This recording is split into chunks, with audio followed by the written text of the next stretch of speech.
After cheating for months, he shamed his wife publicly until one question exposed his entire lie. He thought he had won. Standing in that courtroom, Marcus Williams believed he'd orchestrated the perfect escape from his 15-year marriage. Half the assets, a fresh start with his younger mistress, and his wife, humiliated, broken, left with nothing. But then the judge asked one question. Just one. And in 30 seconds, Marcus Williams' entire world collapsed. This is the story of a man who confused silence with weakness, patience with ignorance, and love with dependence. A man who shamed his wife publicly, destroyed her in front of everyone she knew, and walked away thinking he'd won. Until that one question exposed everything. The Riverside Country Club was decorated with white roses and golden lights. 40 guests mingled under crystal chandeliers, champagne glasses catching the light. It was supposed to be a celebration, Marcus Williams' 42nd birthday party. His wife, Rachel, had spent 3 weeks planning every detail. She'd chosen his favorite foods, invited his closest friends, even commissioned a custom cake from the bakery he loved downtown. She wore the blue dress he'd once said made her eyes look like the ocean. Her hands trembled slightly as she adjusted the centerpieces one last time before guests arrived. What Rachel didn't know was that this wasn't going to be a birthday celebration. It was going to be her public execution. Marcus arrived at 7 sharp, his arm around a woman Rachel had never seen before. The woman was younger, maybe 32, with perfectly styled auburn hair and a red dress that commanded attention. Several guests turned, confused. Where was Rachel supposed to stand in this picture? Everyone, can I have your attention? Marcus's voice cut through the conversations. He climbed onto the small stage area, microphone in hand. I want to thank you all for coming tonight.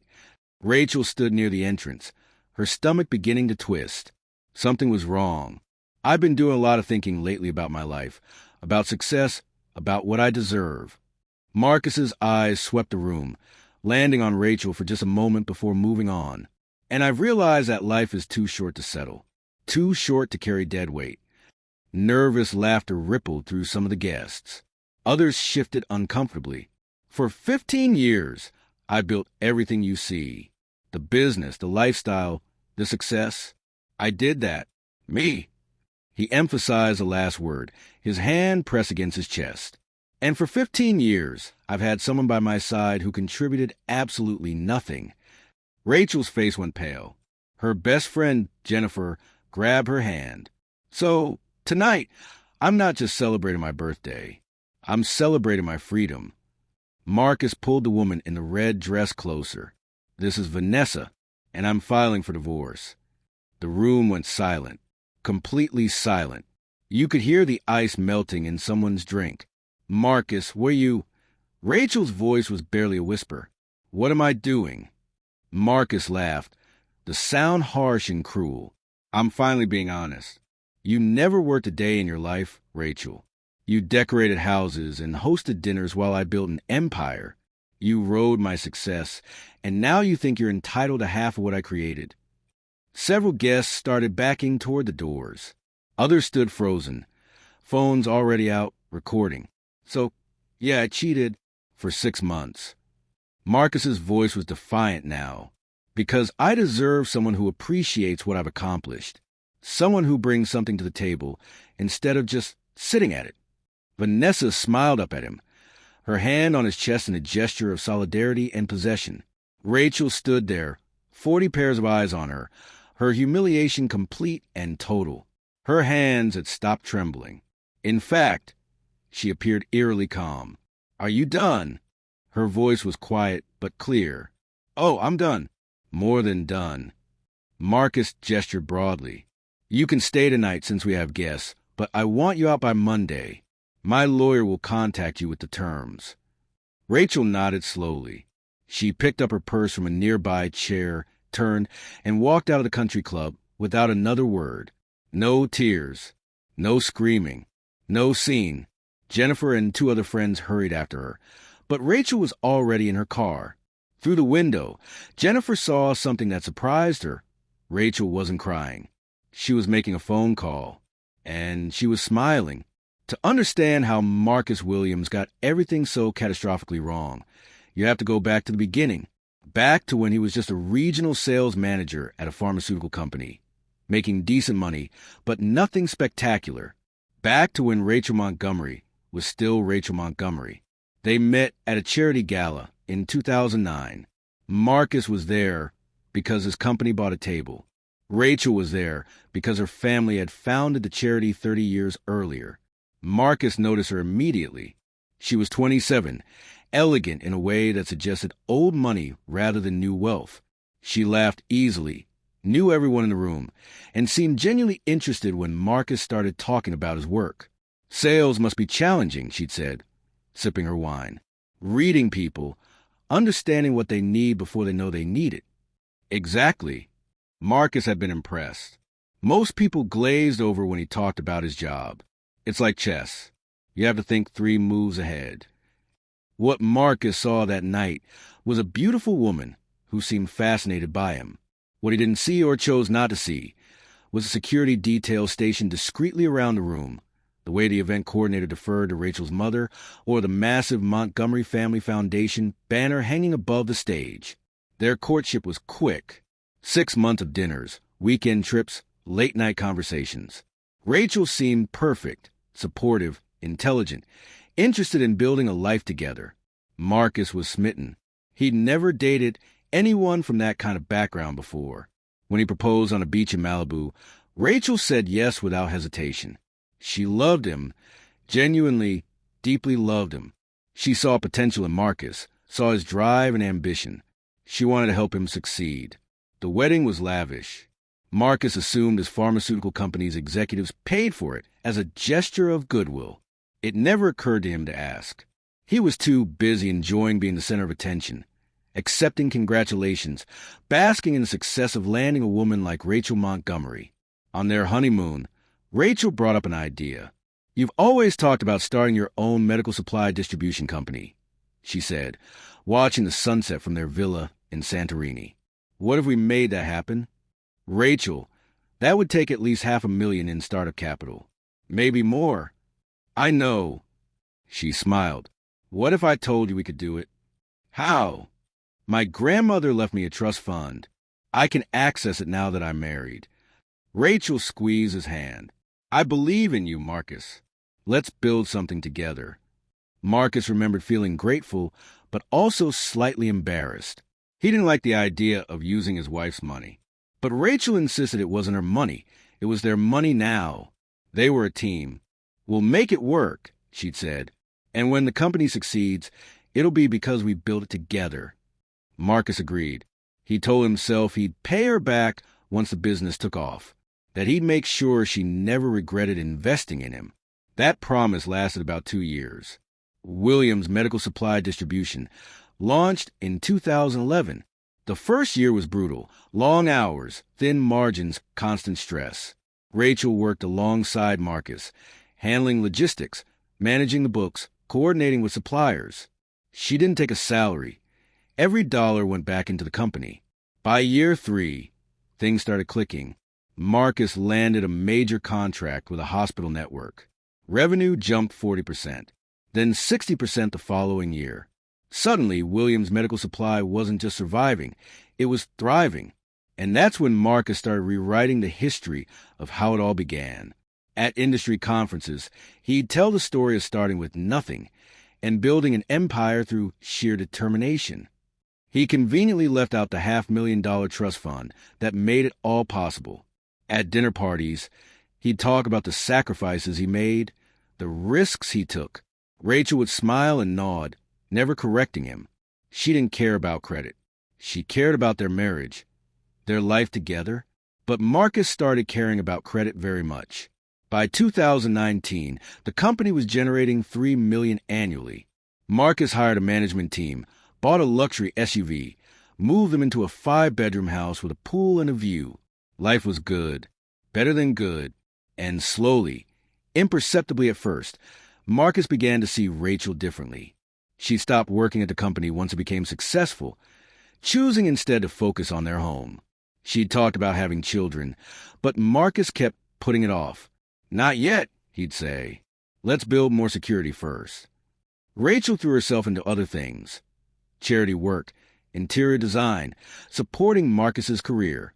She hosted dinners that helped him network. She remembered the names of clients' wives and their children's birthdays.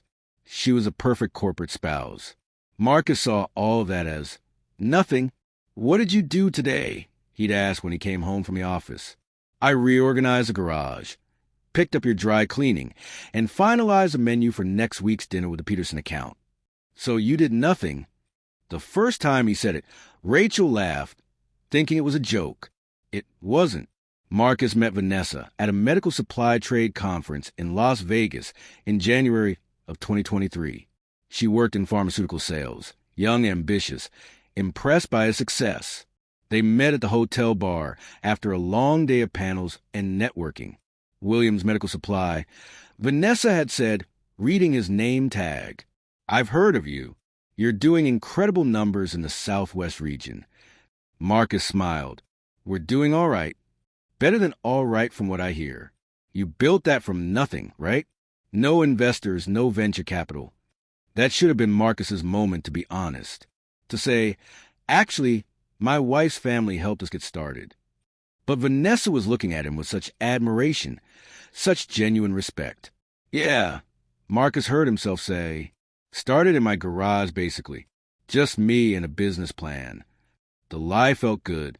It felt true in a way the actual truth didn't, because Marcus had convinced himself over the years that the initial money didn't really matter. He was the one who worked 70-hour weeks. He was the one who landed the accounts. He was the one who built it into what it became. The money, he told himself, was just money. He would have succeeded with or without it. Vanessa and Marcus talked for 3 hours that night. Just talked. But when Marcus went back to his hotel room, he didn't call Rachel to say goodnight. For the first time in their marriage, he felt a small thrill of disconnection. They exchanged business cards, email addresses. For networking, they both said, the emails started innocent enough. Trade news, industry gossip. Then they became more personal. "How was your day? What are you working on? Do you ever feel like you're not appreciated?" That last question came from Marcus. Vanessa's response came 2 hours later. "All the time. People don't understand what it takes to build something real. My ex-husband certainly didn't." Marcus read that email 3 times. Then he started typing his response, and he didn't stop for 20 minutes. By March, they were texting daily. By April, they'd met for coffee twice. Once in Phoenix, when Marcus claimed to be checking on a distribution center. Once in San Diego at another conference. By May, it wasn't just coffee anymore. Marcus told himself he wasn't really cheating. They'd kissed, sure, but they hadn't slept together yet. It was just emotional support. Someone who understood him. Someone who saw his value. Rachel noticed the changes. The late-night texting. The new cologne. The way he flinched when she touched his phone. But every time she brought it up, Marcus had an explanation. "It's work, Rachel. I'm managing a $3 million company. I don't have time for your insecurity." And because Rachel loved him, because she wanted to trust him, she accepted those explanations, even when every instinct screamed that something was wrong. By June, Marcus and Vanessa were sleeping together regularly. Marcus was now fully committed to the affair, making up elaborate lies about business trips and late client meetings. And that's when Marcus started planning something that would either be his greatest triumph or his most catastrophic mistake. He was going to leave Rachel. Publicly. Spectacularly.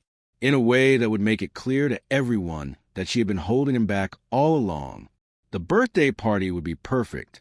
For 6 months, Marcus Williams lived 2 completely separate lives with the skill of a professional con artist. In one life, he was a devoted husband coming home to Rachel, discussing their day over dinner, attending her charity fundraisers, smiling for photos at friends' weddings. He played the part convincingly because he'd had 15 years of practice.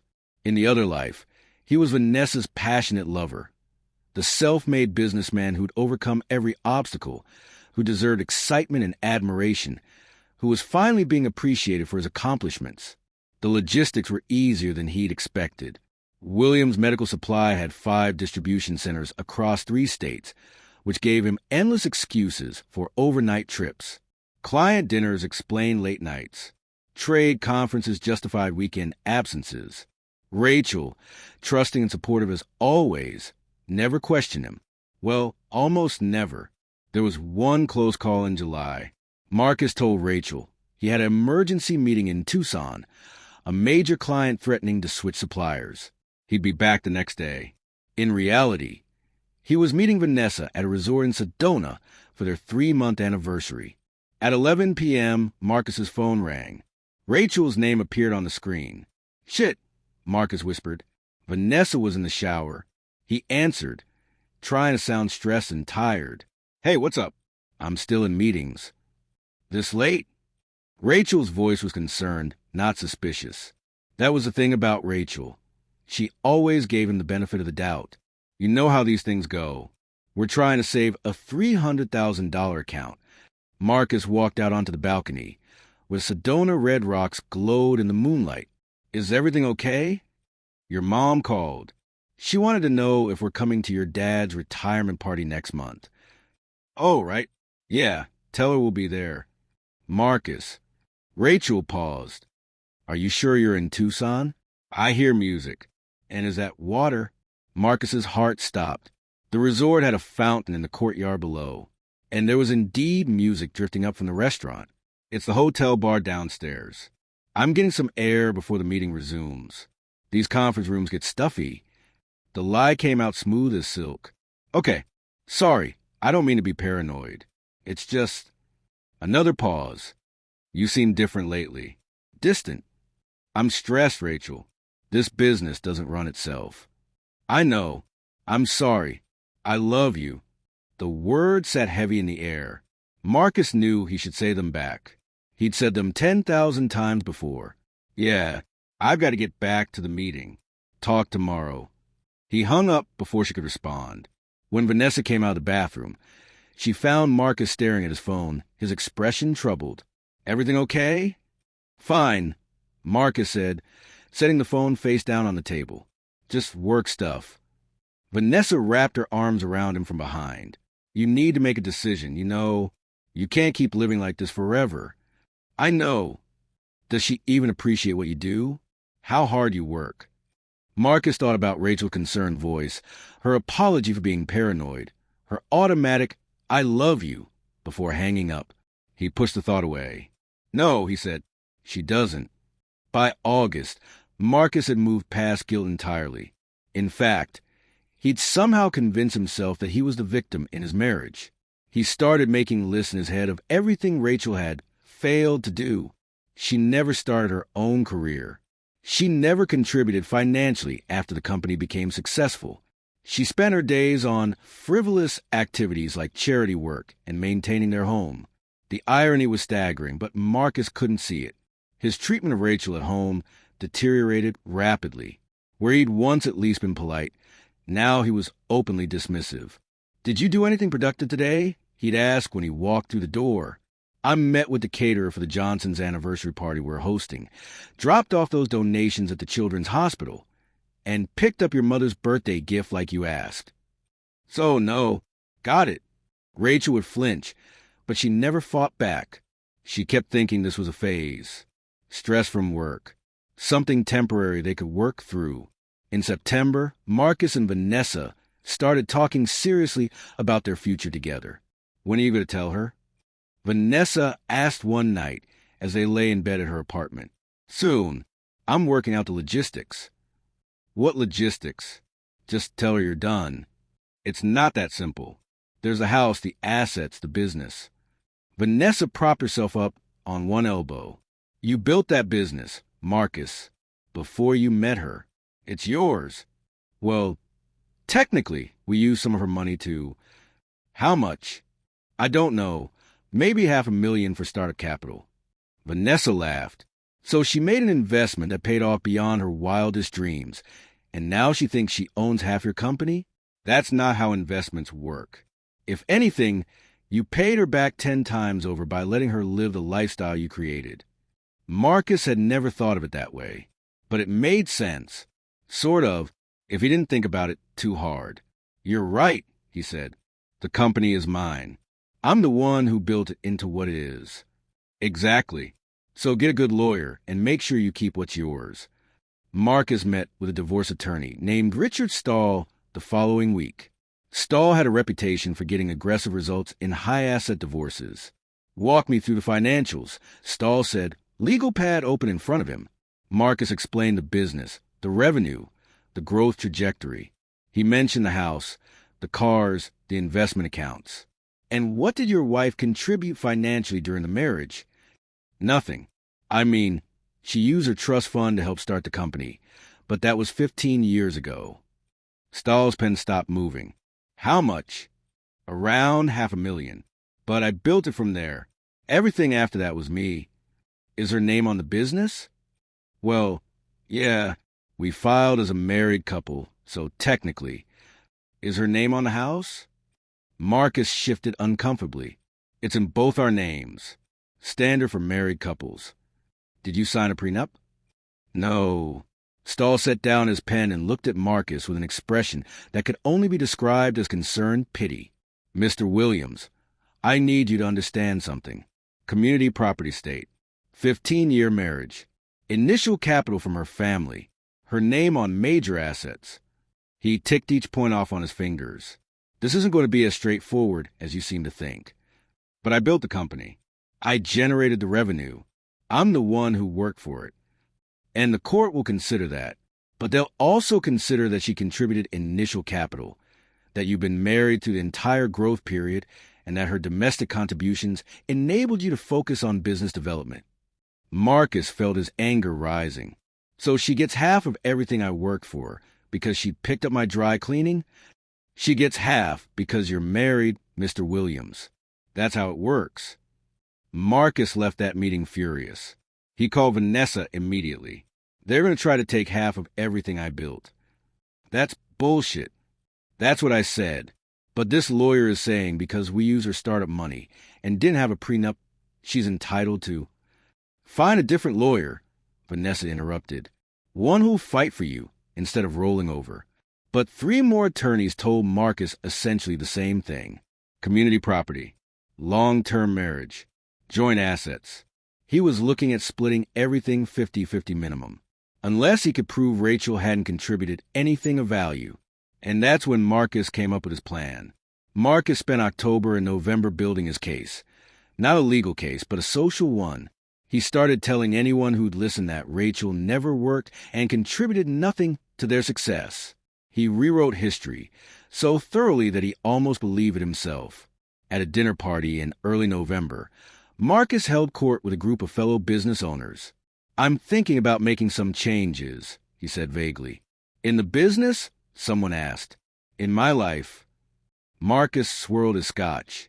You ever feel like you're carrying someone? Like you're doing all the work and someone else is reaping the benefits? The men nodded sympathetically. The wives exchanged glances. I built everything from nothing. Everything. And I got someone at home who thinks she's entitled to half just because she was there while I did it. Divorce? One of the men asked, lowering his voice. Maybe. Probably.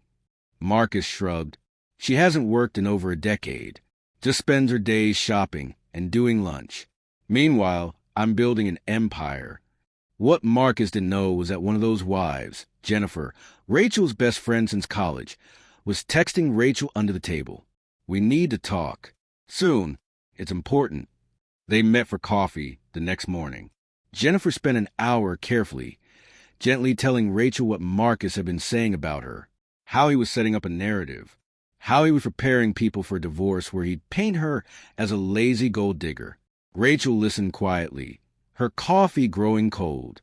I'm so sorry, Jennifer finally said. I know this isn't what you want to hear. No, Rachel said slowly. It's exactly what I needed to hear. That afternoon, Rachel made a phone call to the one person she'd sworn she'd never asked for help. Her mother. Mom, I need names. The best divorce attorney in the state, and a forensic accountant. There was a long pause on the other end. Then, I'll have them by tonight. When Marcus announced a divorce at his birthday party 2 weeks later, he thought he was springing a trap. He thought Rachel would be blindsided, devastated, completely unprepared. He had no idea that Rachel had spent those 2 weeks meeting with attorneys, gathering documents, and discovering exactly what she'd actually contributed to their marriage, and what Marcus had actually built without her. The answer was going to destroy him. Rachel woke up in her childhood bedroom. After leaving the disastrous birthday party, she'd driven straight to her parents' estate, a place she hadn't spent a night in years. Her mother was waiting up, asking no questions, just pulling her daughter into a long embrace. Now, Sunday morning light filtered through the curtains. Rachel could hear her father's voice downstairs, on the phone despite being barely 7 a.m. When she came down to the kitchen, both parents were there. Her mother, Catherine Montgomery, sat at the island with coffee and a legal pad already covered in notes. Her father, Robert, ended his phone call and turned to face her. "Morning, sweetheart. How are you holding up?" Rachel poured herself coffee, her hands steady. "I'm okay. Better than okay, actually." Her parents exchanged a look. They'd expected tears. Maybe anger. Not this calm determination. "I need to know everything," Rachel said, sitting down. "The house, the business, the assets. I need to know exactly what's mine, what's ours, and what's actually his." Robert slid a folder across the counter. "I pulled these this morning. Every document I had on file related to your marriage and finances." Rachel opened it. Inside were copies of the deed to their house, the original business and corporation papers for Williams Medical Supply, bank statements, and something else, a document Rachel had forgotten existed. "What is this?" She pulled out a legal agreement dated from their wedding year. "That," Catherine said carefully, "is the documentation for the trust fund disbursement, your grandmother's inheritance. $550,000 transferred to you upon marriage, to be used at your discretion for the benefit of your family." Rachel stared at the number. She'd known it was substantial, but she'd honestly forgotten the exact amount. Marcus always just called it startup money and moved on. And the house. Rachel flipped through pages. "Purchase in 2015, Robert said. Purchase price $720,000. Down payment of $300,000 came from your trust fund. There's a separate inheritance your grandfather left you that matured when you turned 30. The mortgage is in both your names, but that down payment was entirely your money.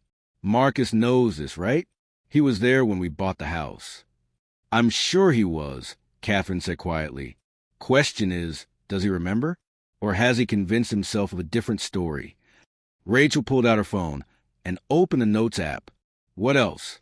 For the next 3 hours, they went through everything. And what emerged was a financial picture that Marcus had either forgotten or deliberately ignored. The business started with $550,000 from Rachel's trust fund. Her name was on the original incorporation documents as 50% owner. That had never changed, even though Marcus ran the day-to-day operations. The house, $300,000 down payment from Rachel's inheritance. Both names on the mortgage, but her money as foundation. The cars, Marcus's Mercedes was financed through the business, so technically owned by their jointly held corporation.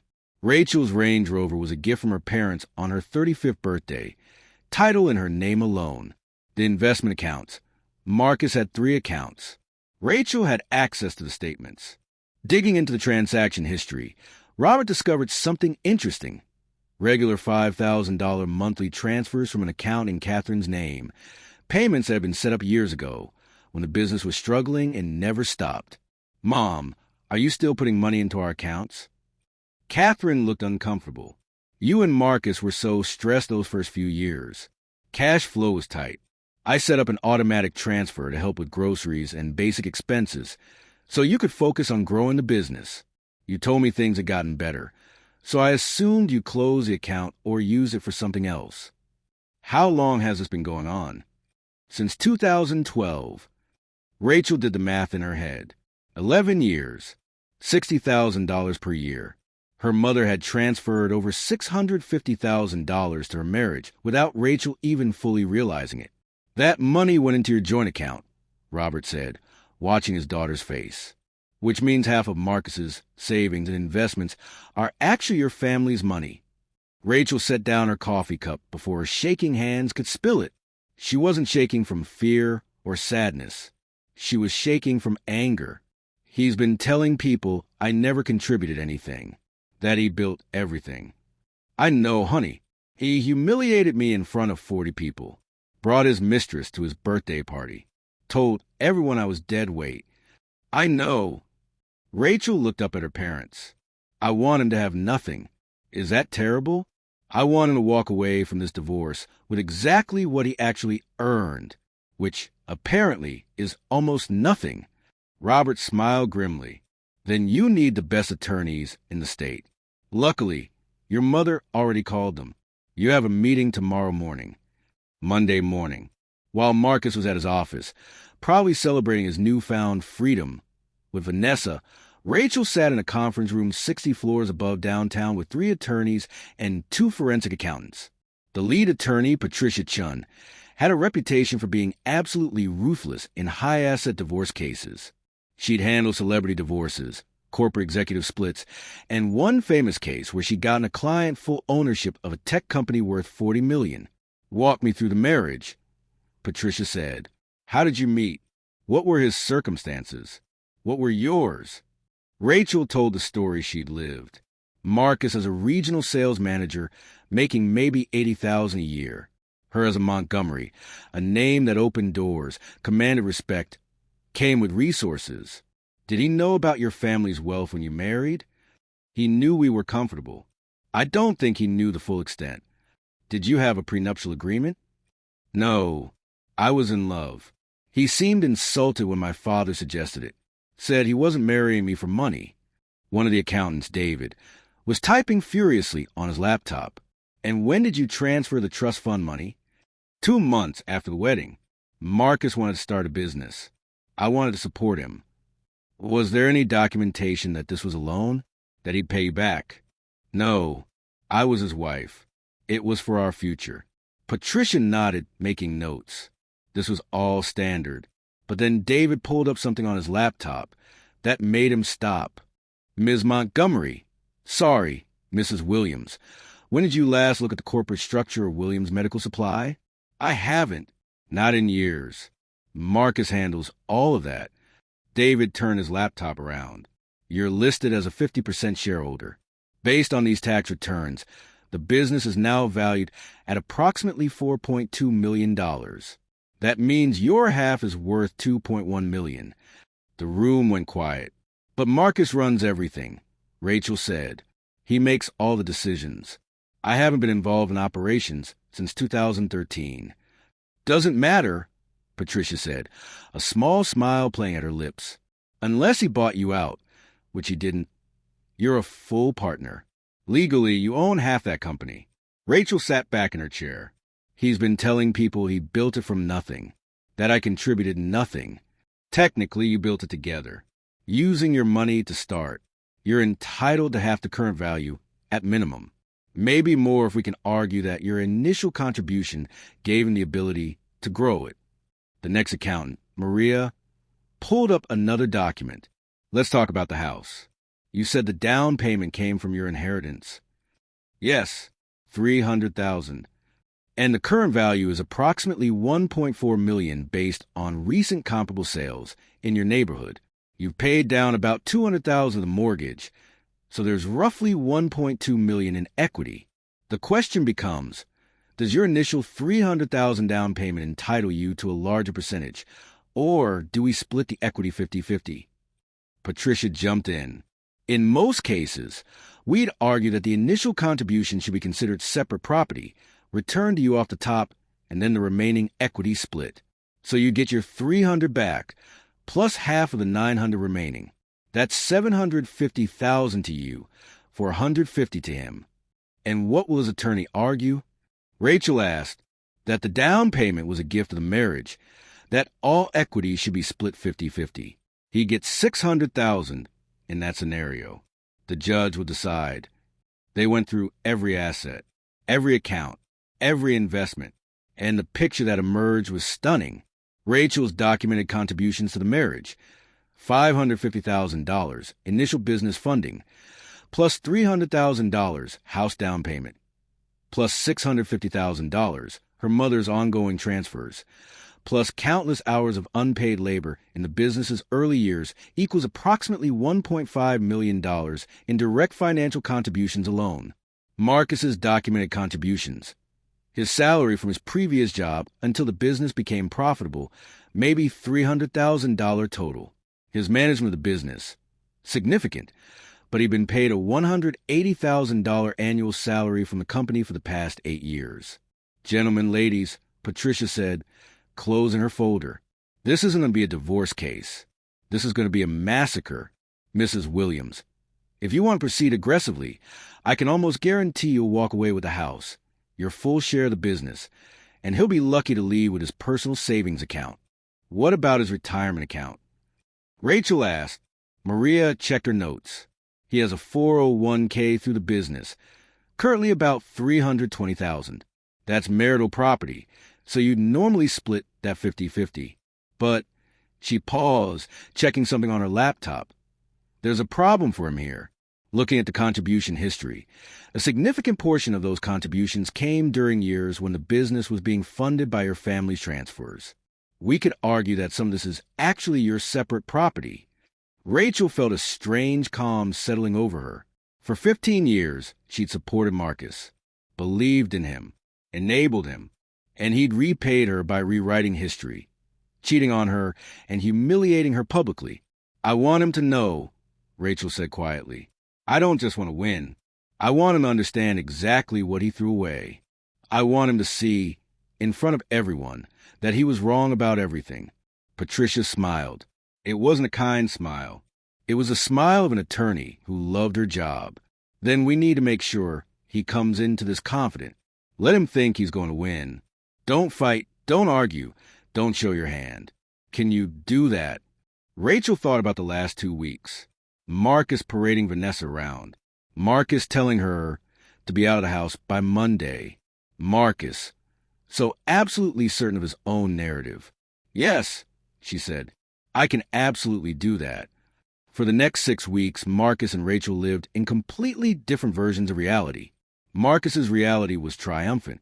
He'd moved in with Vanessa immediately. She had a nice condo downtown, modern and expensive. Rachel had left the house without a fight, staying with her parents. He interpreted this as weakness, as Rachel admitting she had no claim to the life he'd built. She didn't even argue, he told Vanessa one night over dinner. Just packed up and left. She knows she can't fight this. When's the court date? 3 weeks. My lawyer says we'll probably settle before that. She'll get a little something. I'm not heartless, but most of it stays with me. Marcus had hired a new attorney after Stahl expressed too many concerns. His new lawyer, Kevin Morrison, was younger and more aggressive. He told Marcus what he wanted to hear, that the business was his because he built it, that sweat equity mattered more than money, that the judge would see Rachel as exactly what she was, a dependent spouse who contributed nothing but capital. And capital is cheap, Morrison said. Labor and vision are what create value. You'll be fine. Marcus believed him. Why wouldn't he? It fit perfectly with the story he'd been telling himself for years. Meanwhile, in Rachel's reality, an entirely different picture was forming. Patricia's team had subpoenaed 15 years of financial records, bank statements, tax returns, business filings, credit card statements. Every document told the same story. Rachel's money had built, funded, and sustained Marcus's life. But the most damaging discovery came from an unlikely source, Marcus's own emails. As part of discovery, Marcus's attorneys had to turn over relevant communications. Buried in there was an email Marcus had sent to a business consultant in 2016 when Williams Medical Supply was deciding whether to expand to a 5th distribution center. The consultant had asked, "What's your risk tolerance? How much of your personal capital are you willing to invest in this expansion?" Marcus's response, "Honestly, minimal. The company was started with my wife's family money, and I don't want to risk my personal savings if this doesn't work out. Can we finance this through business loans instead?" Patricia read that email aloud in a strategy meeting, and everyone in the room smiled. "That's it," she said. "That's him admitting, in writing, that her money started the company." His own words. He can't argue his way out of this. Rachel felt something close to satisfaction. Not happiness. The end of a 15-year marriage wasn't happy. But satisfaction that the truth was documented, undeniable, and about to come out in the most public way possible. There was one tense moment. 2 weeks before the court date, when Marcus asked to meet with Rachel in person. They sat in a coffee shop, the first time they'd been face-to-face since the birthday party. Marcus looked good. He'd lost weight, probably from having sex regularly with a woman 10 years younger. He looked happy. "I wanted to talk about the settlement," Marcus said. "I don't want this to be ugly." "Okay, you can have the Range Rover, and I'll give you $100,000 to get started. That's fair, right? That's generous." Rachel sipped her latte. "And what do you get?" "The business, the house, the savings, everything else." Marcus said it so casually, like it was obvious. "Come on, Rachel. You know how this works. I built all of that. You can't possibly think you're entitled to half. What do I tell the judge I contributed?" Rachel asked. Marcus shrugged. "Emotional support? I don't know. But you didn't work. You didn't bring in money. The judge will see that." "What about the trust fund that started the business?" "That was 15 years ago. I've multiplied that money 10 times over. You got your return on investment." Rachel set down her cup. "So you're saying I was an investor, not a partner?" "Basically, yeah." "Then I want my investment back. With returns. That's how investments work, right?" Marcus laughed. "That's not how divorce works. Look, take the $100,000 or don't. But I'm not giving you half of what I built. No judge would order that." Rachel stood up. "I guess we'll see what the judge says." As she walked away, Marcus called after her. "You're making a mistake. You're going to end up with nothing." Rachel didn't turn around. She got in her Range Rover, the one her parents had given her, the one that Marcus hadn't let her keep out of generosity, but because he had no legal claim to it, and drove back to her attorney's office. "He offered me $100,000, Rachel told Patricia. "For what?" "A cup of coffee." Patricia's expression was incredulous. "He thinks he's being generous. He genuinely believes he built everything and I contributed nothing." "Good. Let him think that. Let him walk into that courtroom completely confident, and then we'll educate him." The court date was set for December 18th, 3 weeks before Christmas. Marcus spent those weeks working, celebrating with Vanessa, and telling everyone who'd listened that his divorce was going to be quick and easy. Rachel spent those weeks reviewing documents, preparing testimony, and experiencing something she hadn't felt in years: her own worth. She'd spent 15 years believing that supporting Marcus was enough, that being a good wife meant sacrificing credit, voice, recognition. That love meant enabling someone else's success at the cost of her own. She'd been wrong. And in 3 weeks, Marcus was going to learn exactly how wrong he'd been too. December 18th dawned cold and overcast. The kind of day where the sky threatens rain, but never quite delivers. Rachel woke up at 5 a.m. in her old bedroom, took a long shower, and dressed in a navy blue suit that her mother said made her look powerful but approachable. "How do you feel?" Catherine asked over breakfast. "Ready?" They arrived at the courthouse at 8:30 for a 9 a.m. hearing. Patricia was already there with her team, 3 attorneys and both forensic accountants, all carrying boxes of documents and looking like they were preparing for war. "Remember," Patricia said quietly to Rachel, "let him talk first. Let him make his case. Let him commit to his story. Then we dismantle it piece by piece." At 8:45, Marcus arrived. He wasn't alone. Vanessa was with him, wearing a red dress that was completely inappropriate for family court, and Marcus looked like he was arriving at a business meeting he expected to win. Confident, smiling. He carried a single briefcase, his attorney, Morrison, beside him, equally confident. Marcus saw Rachel across the hall and actually waved, like they were old friends running into each other. Rachel didn't wave back. He brought his mistress to divorce court. David, the accountant, muttered under his breath. Bold strategy. At 8:55, the bailiff called him in. The courtroom was smaller than Rachel had imagined. Judge Victoria Harrison presided. a woman in her early 60s with sharp eyes and a reputation for not tolerating nonsense. She'd been on the bench for 20 years and had handled some of the most contentious divorces in state history. Williams versus Williams. Judge Harrison said, looking over her glasses at both parties, "I've reviewed the preliminary filings from both sides. This appears to be a dispute over asset division in a 15-year marriage. Mr. Morrison, you're representing the petitioner?" "Yes, Your Honor." Marcus Williams. "And Ms. Chun, you represent the respondent, Rachel Williams?" "Yes, Your Honor." "Then let's proceed. Mr. Morrison, since your client filed, you may present first." Marcus's attorney stood. He was smooth, polished, and he immediately began painting the picture Marcus wanted. "Your Honor, this is a straightforward case.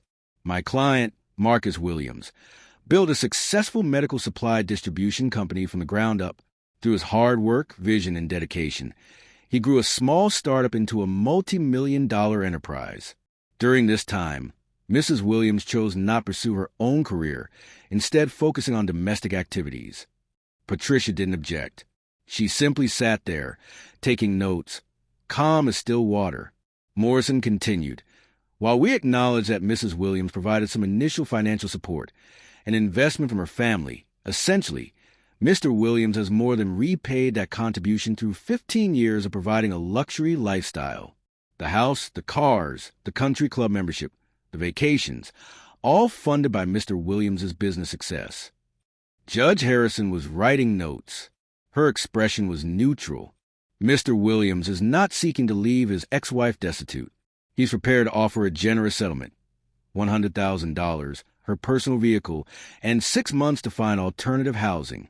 In exchange, he retains full ownership of the business he built, the marital home he paid for, and the savings he accumulated through his labor. "Thank you, Mr. Morrison." Judge Harrison turned to Patricia. "Ms. Chun, your response?" Patricia stood slowly. She didn't rush.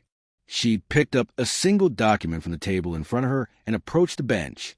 "Your Honor, may I submit into evidence the original incorporation documents for Williams Medical Supply Distribution, filed in March 2011? "You may." Patricia handed the document to the judge and provided a copy to Morrison, who barely glanced at it. "Your Honor, this document shows that Williams Medical Supply was incorporated as a 50-50 partnership between Marcus and Rachel Williams. Mrs. Williams is not an investor. She's an owner, equal ownership from day one." Morrison stood quickly.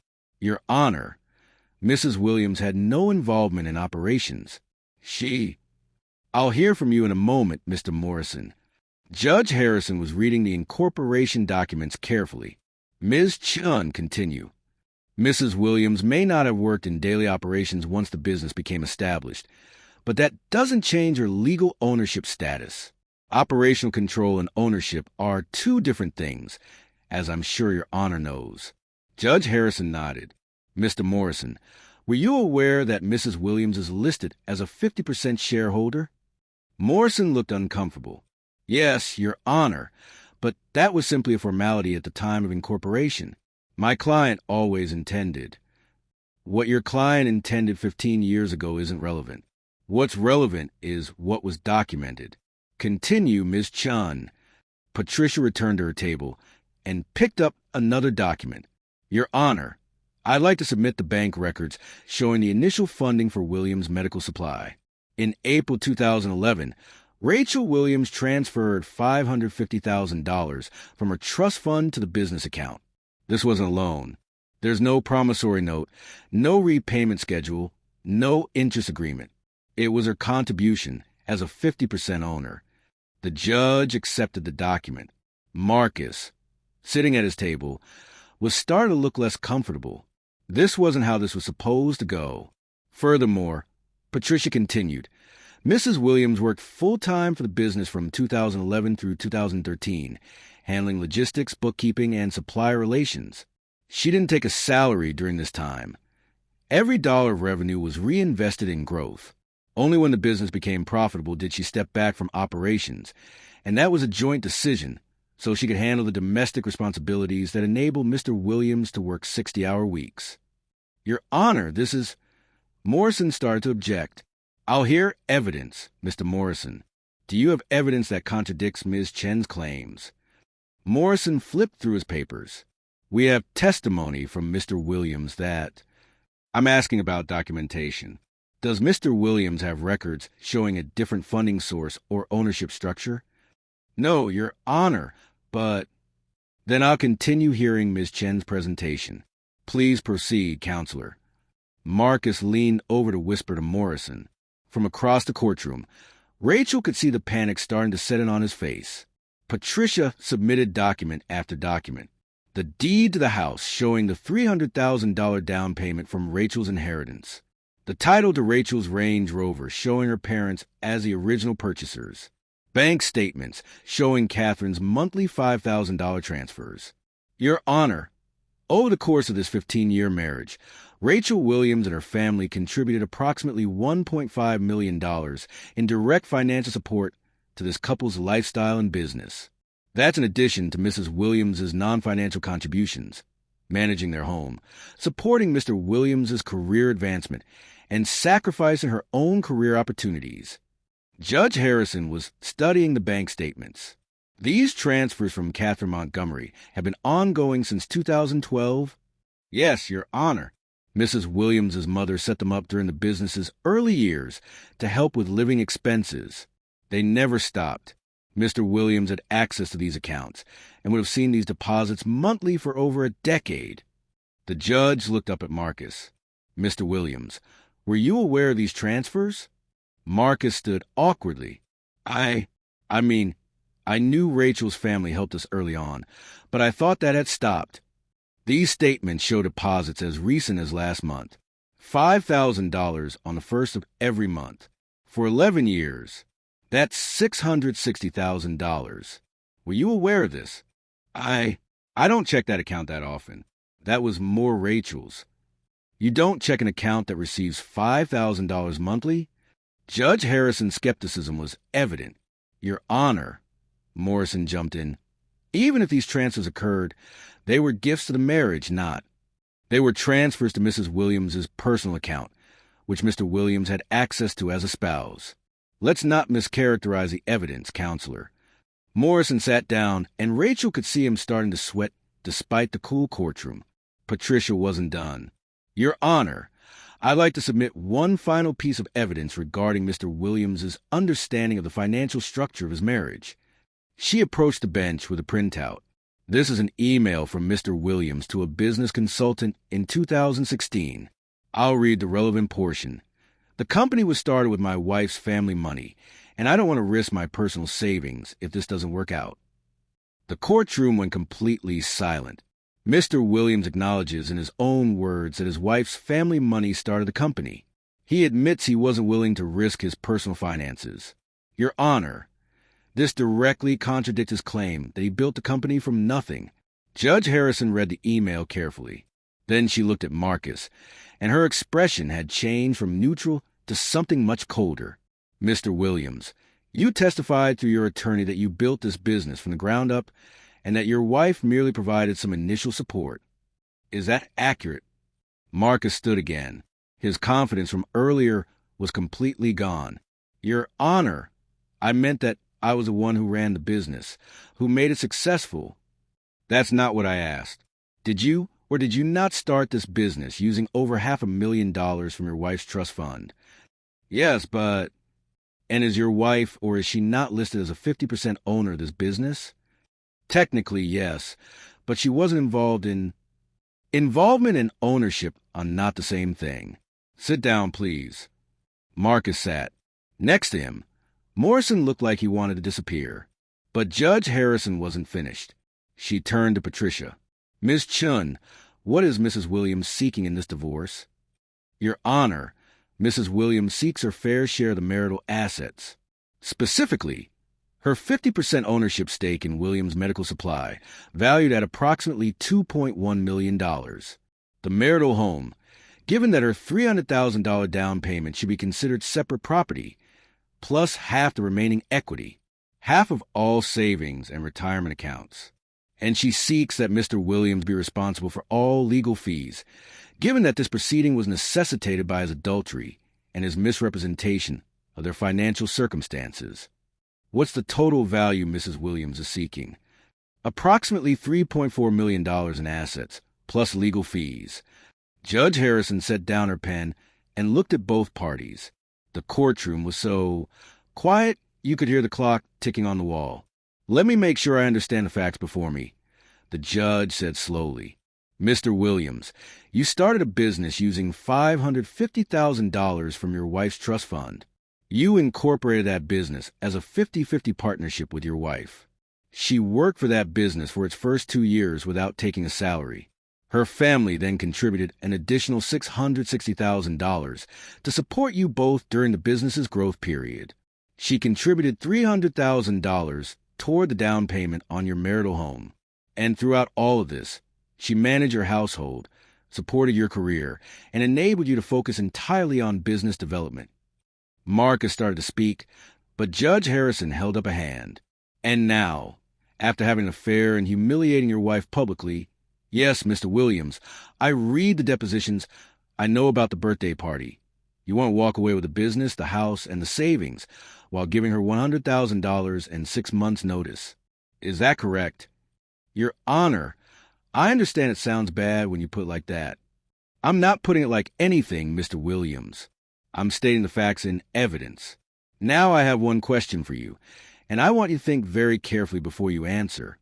Marcus nodded, looking like a man realizing he was standing on the edge of a cliff. Judge Harrison leaned forward. Mr. Williams, can you point to a single significant asset in this marriage? The business, the house, the savings, that was acquired solely through income that you personally earned, without any financial contribution from your wife or her family? The question hung in the air. Marcus opened his mouth, closed it, looked at his attorney. Morrison was shuffling through papers frantically, but he clearly had nothing. Your Honor, the business was grown through my efforts. That's not what I asked. The business was started with your wife's money. Was any subsequent capital solely your earnings? We financed expansion through business loans, but those were backed by the assets purchased with your wife's money. The house, your wife's down payment, your retirement account, funded partially during years when her mother was subsidizing your lifestyle. Your savings, again, supplemented by family money. Marcus was pale now. I worked for 15 years. And you were paid for that work. You drew a salary from the business, a business you co-own with your wife, a salary that was possible because your wife's initial investment created the company. But I was the one who... Mr. Williams. Judge Harrison's voice cut through his protests like a blade. Answer the question. Is there any significant asset, business, property, or savings that you acquired solely through your own income, with no financial contribution from your wife or her family? Yes or no? Marcus stared at the judge. He looked at his attorney, who very deliberately avoided eye contact. He looked back at the judge. No, he finally said, the word barely audible. No, there isn't. The courtroom erupted in whispered conversations. The bailiff called for order. Vanessa, sitting in the gallery, stood up and walked out. The door closed behind her with a heavy thud that echoed through the room. Judge Harrison made a note on her legal pad. When she looked up, her expression was one of barely contained anger. So let me be absolutely clear, Mr. Williams. You are attempting to claim full ownership of assets that were built entirely on your wife's financial foundation. Assets that wouldn't exist without her money, her family support, and her sacrifice. And you're doing this after betraying her, humiliating her publicly, and then insulting her contribution to your marriage. Is that an accurate summary? Your Honor, I didn't mean to. Is that accurate? Yes, Marcus whispered. Judge Harrison closed her folder. I've heard enough. We'll recess for 15 minutes while I review the documentation in my chambers. When we return, I'll issue my ruling. This court is in recess. As the judge left, Marcus slumped in his chair. Morrison was already packing up his briefcase, probably calculating how to minimize the damage, or how quickly he could distance himself from this disaster. Across the courtroom, Rachel sat perfectly still. Patricia squeezed her hand under the table. "That was the question," Patricia whispered. "That was the moment we won." Rachel nodded, but she didn't feel triumphant. She felt sad. Sad that 15 years had come to this. Sad that Marcus had convinced himself of such a complete fiction. Sad that it had taken a judge's question to reveal the truth that should have been obvious all along. Marcus turned around and looked at her across the courtroom. For the first time since the birthday party, she saw something in his expression besides arrogance. She saw understanding and shame. It was too late for that now. 15 minutes later, Judge Harrison returned, and the life Marcus thought he'd built was about to be officially, legally, and irrevocably taken away. When Judge Harrison returned to the bench, the courtroom went silent immediately. She had a thick folder in front of her, and her expression was set in stone. "I've reviewed all submitted evidence and both parties' claims. I'm prepared to rule on the division of assets in Williams versus Williams." Marcus gripped the edge of the table. His knuckles were white. "First, regarding Williams' medical supply distribution, the evidence is unambiguous. This business was incorporated as a 50-50 partnership between Marcus and Rachel Williams in 2011. Mrs. Williams provided the initial capital of $550,000 from her trust fund, while Mr. Williams has operated the business day-to-day. Ownership and operation are distinct legal concepts. Mrs. Williams is entitled to her full 50% ownership stake. The current valuation, agreed upon by both parties, is $4.2 million. Therefore, Mrs. Williams' share is $2.1 million. Morrison stood. "Your Honor, if I may—" "You may not, Counselor. I'm issuing my ruling." The judge's tone left no room for argument. Morrison sat back down. However, Judge Harrison continued, "Given that Mrs. Williams provided the entire initial capital while Mr. Williams provided the operational expertise, and given that Mr. Williams has drawn a significant salary from the company for the past 8 years while Mrs. Williams drew nothing, the court finds that a simple 50-50 split is not equitable in this case." Rachel's heart sank. Was the judge about to rule in Marcus's favor after all? Therefore, Mrs. Williams is awarded 60% ownership of Williams Medical Supply Distribution, valued at $2.5 million. Mr. Williams retains 40%, valued at $1.68 million. Mr. Williams may choose to buy out Mrs. Williams' share at that valuation within 90 days, or the business will be sold and proceeds divided accordingly. Marcus looked like he'd been punched. 60%. She was getting more than half of his company. The company he'd spent 15 years building. Except it wasn't his company.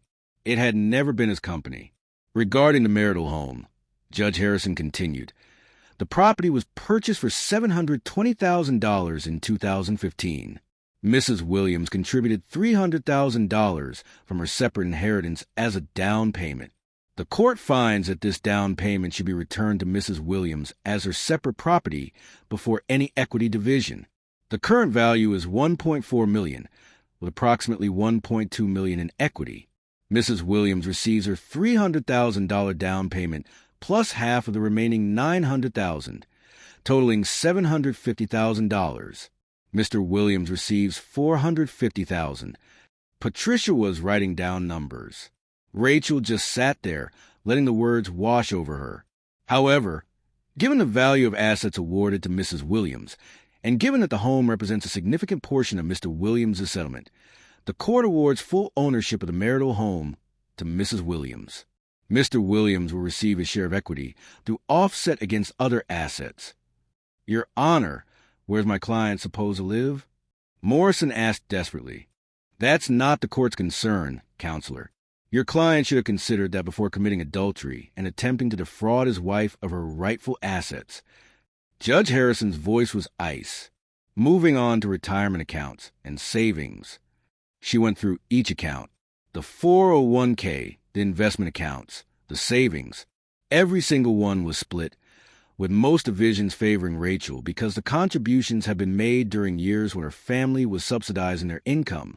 Additionally, Judge Harrison said, Mr. Williams is ordered to return or reimburse Mrs. Williams for any gifts or purchases made for his paramour using marital funds. Mrs. Williams's attorney will provide documentation of these expenses based on preliminary evidence. This appears to total approximately $78,000. Marcus's face went from pale to red. The jewelry he'd bought Vanessa, the weekend trips, the dinners, all of it purchased with money that was partially Rachel's or her family's. Furthermore, given that this divorce was necessitated by Mr. Williams's adultery and his misrepresentation of the marital finances, Mr. Williams is responsible for all legal fees for both parties. Based on current billable hours, that's approximately $140,000. Morrison stood again. Your Honor, that's appropriate, counselor. Your client wasted this court's time and his wife's resources by making claims he must have known were false. The financial penalty is appropriate. Judge Harrison reviewed her notes one more time. To summarize, Mrs. Williams is awarded 60% of Williams' medical supply, the marital home, half of all savings and retirement accounts adjusted for her family's contributions, reimbursement for gifts to Mr. Williams's mistress, and legal fees. The total value of assets awarded to Mrs. Williams is approximately $3.8 million. Mr. Williams receives his 40% of the business, valued at $1.68 million, plus his remaining share of savings and retirement accounts, totaling approximately $2.2 million in assets. However, after offsetting the home equity, repaying gifts, and covering legal fees, Mr. Williams's net settlement is approximately $1.7 million. Marcus was shaking his head slowly, like he couldn't process what he was hearing. Mr. Williams, do you understand his ruling? Marcus stood. Your Honor, that's not fair. I built that company. I worked for 15 years. With your wife's money, on your wife's foundation, while your wife sacrificed her own career to support yours. You didn't build it alone, Mr. Williams, no matter how many times you tell yourself that story. This ruling is not only fair, it's generous to you. Many judges would have awarded Mrs. Williams more given your conduct. Do you have anything else to say? Marcus looked at Rachel. She met his eyes but didn't look away. No, Your Honor, he finally said. Then this court is adjourned. Mr. Morrison, you'll receive the written order within 72 hours. Good luck to you both. The gavel came down. It was over. The hallway outside the courtroom was chaos. Patricia was fielding calls from reporters. Somehow word had gotten out about the case. Rachel's parents were there, having watched the entire proceeding from the gallery. Catherine pulled her daughter into a long embrace. I'm so proud of you, she whispered. Marcus and Morrison exited the courtroom minutes later. Vanessa was nowhere to be seen. Marcus walked past Rachel without making eye contact, his face a mask of shock and defeat. But then he stopped, turned around. Rachel. She looked at him. After everything, she still felt a pang of something. Not love anymore. Maybe grief for what they'd once had. I'm sorry, Marcus said quietly. I'm sorry for the birthday party. I'm sorry for everything I said. I was wrong. Yes, Rachel said simply. You were.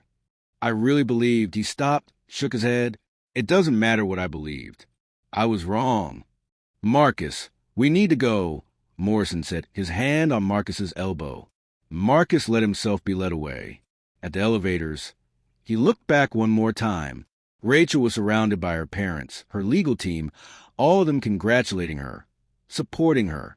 Marcus was alone. The elevator doors closed, and he was gone. Patricia turned to Rachel. We need to discuss next steps. He has 90 days to decide whether to buy out your share of the business or sell. We should. Patricia, Rachel held up a hand. Can we do this tomorrow?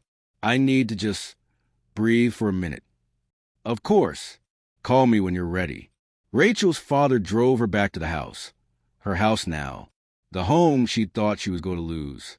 As they pulled into the driveway, Rachel realized she'd been holding her breath. You okay, sweetheart? Robert asked. I don't know. Ask me in a few days. That night, Rachel walked through the empty house. Marcus had clearly been there recently. Some of his clothes were gone from the closet. His office was emptied out, but most of the stuff was still there. He'd have to come back for it, or hire movers. Rachel stood in the kitchen where she'd made thousands of dinners. In the living room where they'd hosted countless parties. In the bedroom where they'd spent 15 years of marriage. It all felt different now. Lighter somehow. Her phone buzzed. A text from Jennifer. I heard. Are you okay? I'm coming over with wine. Before Rachel could respond, another text came in. Then another. Friend she hadn't heard from since the birthday party. Some apologizing for not reaching out sooner. Some congratulating her. Some just checking in. By the time Jennifer arrived with 2 bottles of wine and a pizza, there were over 50 messages. You're famous, Jennifer said, pulling up a news article on her phone. Local businessman loses everything in divorce after humiliating wife publicly. It's all over social media. Oh, God. Rachel hadn't even thought about that aspect. No, it's good. Trust me. Everyone is on your side. Marcus is getting destroyed in the comments. Rachel wasn't sure how she felt about that. She didn't want Marcus destroyed. She just wanted him to understand, to acknowledge the truth. Do you feel vindicated? Jennifer asked carefully. I feel tired, Rachel admitted. But yeah, maybe a little vindicated. He spent 6 months telling everyone I was worthless, that I contributed nothing. And now it's documented legally and publicly that I contributed everything. What are you going to do now? Rachel thought about that. For 15 years, her identity had been Marcus's wife. Who was she now? I have no idea, she said, but I have time to figure it out. Marcus Williams moved into a 1-bedroom apartment in a decent but not luxurious part of town. He'd negotiated a deal to sell his 40% of Williams' medical supply to Rachel, who then sold the entire company to a larger distributor. After taxes and debts, Marcus walked away with about $1.2 million. It sounded like a lot. It was a lot. But it wasn't the empire he'd thought he owned. And it came with a reputation he couldn't escape. The story of his divorce had gone viral. Not nationally, but certainly locally. Everyone in their business community knew. Marcus found that former associates didn't return his calls. Networking events went silent when he entered. One person actually told him to his face, I can't do business with someone who treats their wife like that. Marcus tried to start over. He consulted with a few small medical supply companies, but nothing stuck.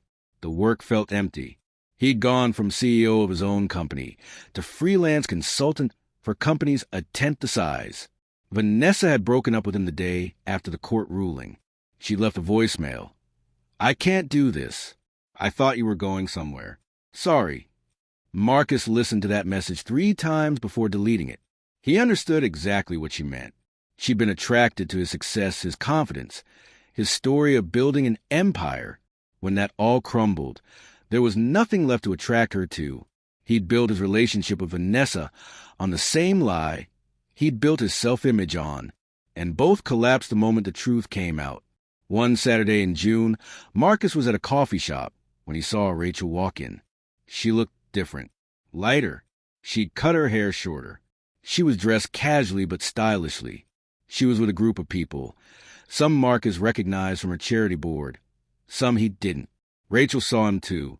She hesitated for just a moment, then walked over. Marcus, how are you? I'm okay. Getting by. You? Really good, actually. And she looked it. I'm starting a foundation for women going through divorce. Legal resources, financial literacy, support groups. We're launching in a few months.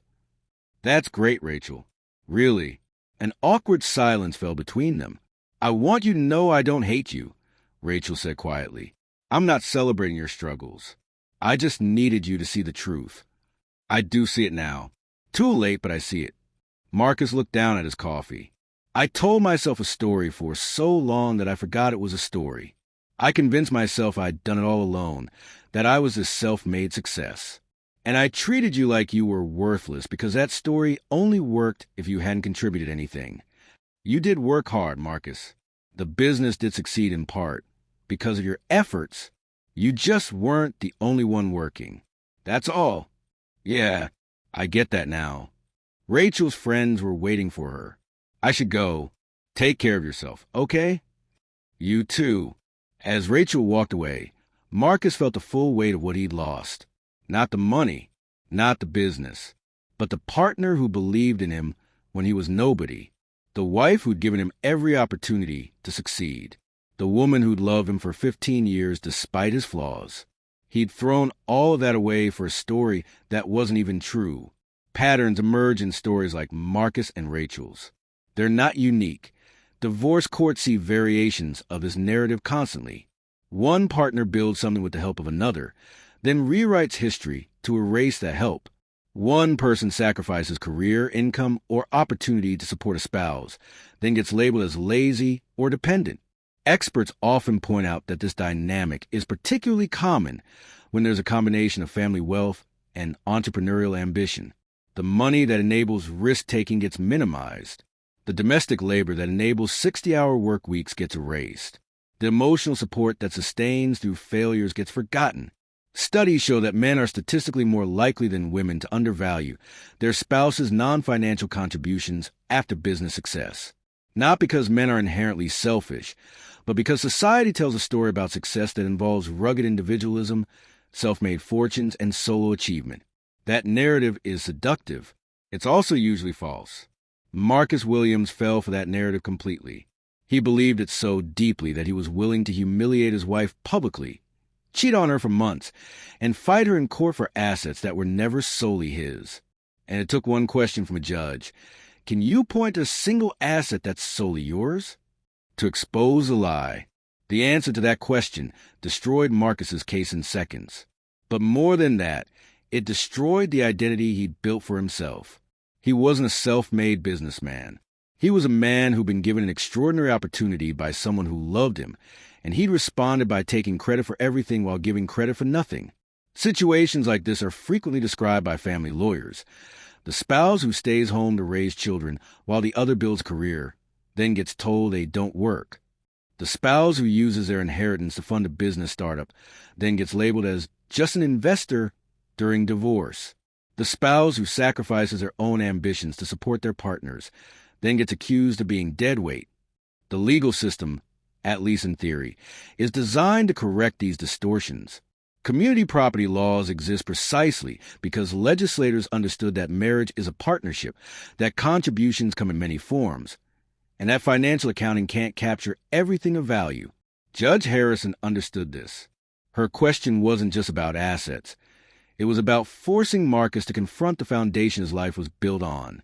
And when he couldn't identify a single thing he'd built without Rachel's help, the truth became undeniable.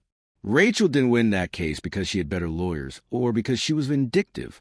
She won because the facts, when laid out in their totality, told an indisputable story. She had been Marcus's partner in every meaningful sense, and his attempt to erase her contribution was both morally wrong and legally invalid. 3 years after that courtroom confrontation, Rachel's foundation has helped over 200 women navigate divorce with dignity and knowledge. She remarried, a lawyer she met through her advocacy work, someone who sees her clearly and values her completely. She's happy in a way she wasn't even before things went wrong with Marcus. Marcus never quite recovered his previous success. He works, he's financially stable, but he's not the rising business star he once was. More importantly, he learned a lesson that came at extraordinary cost. That your story is only as strong as its foundation, and building a foundation on lies, even lies you tell yourself, guarantees eventual collapse. Because in the end, karma doesn't need a court system. But when it has one, when a judge asks exactly the right question at exactly the right moment, justice becomes something more than satisfying.